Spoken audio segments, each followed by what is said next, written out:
उच्च न्यायालयाच्या निर्देशानंतर मुंबईतील कबूतरखान्यात कबुतरांना खायला घातल्याबद्दल पहिला गुन्हा दाखल करण्यात आला। माहीममध्ये अनोळखी व्यक्तीविरोधात हा गुन्हा दाखल झालाय। मात्र मुंबईत किती कबूतरखाने आहेत ते पाहूया। मलबार हिलमध्ये 4, गिरगावमध्ये 4, वरळीत 3, दादर भागात 1, वांद्रे पूर्वमध्ये 4, अंधेरीत 6, गोरेगावमध्ये 3 आणि मालाडमध्ये 10 कबूतरखाने आहेत। त्या मुंबई महानगरपालिकेच्या वतीने हा कबूतरखाना आहे तो काढण्यासाठी देखील महानगरपालिकेने प्रयत्न केले होते, मात्र यालाच नागरिकांनी विरोध केला होता। त्यानंतर मुंबई महानगरपालिकेच्या वतीने आता या ठिकाणी बोर्ड देखील लावण्यात आलेले आहेत की या ठिकाणी असणाऱ्या कबुतरांना कुठल्याही पद्धतीचं जर खाद्य टाकलं असेल तर त्यावर गुन्हा दाखल करण्यात येईल आणि त्याचनुसार आता कबुतरांना एका व्यक्तीने खाणं टाकल्यानंतर त्याच्यावर देखील आहे तो गुन्हा दाखल करण्यात आलेला आहे। तर दादरमधील कबूतरखाना तोडण्यासाठी गेलेल्या महापालिकेच्या पथकाला नागरिकांनी जोरदार विरोध केलाय।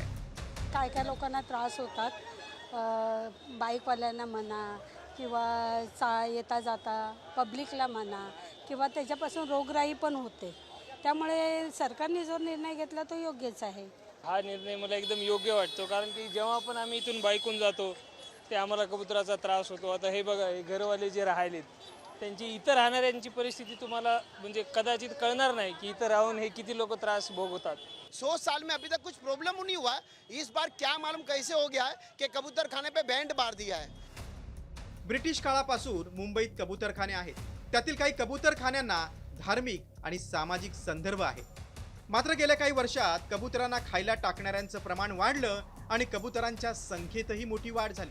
त्यामुळे नागरिकांचा श्वसनाच्या आजारामुळे मृत्यू झाल्याच्या घटना घडल्या। त्यामुळे अखेर उच्च न्यायालयानं कबुतरांना खायला घालणाऱ्यांविरोधात गुन्हे दाखल करण्याचे निर्देश दिले। 3 जुलै मुंबईतील 15 कबूतरखाने ताबडतोब बंद करण्याचा निर्णय घेण्यात आला। 3 जुलै कबुतरांना खायला टाकणाऱ्यांविरोधात 500 रुपयांचा दंडाचा निर्णय झाला।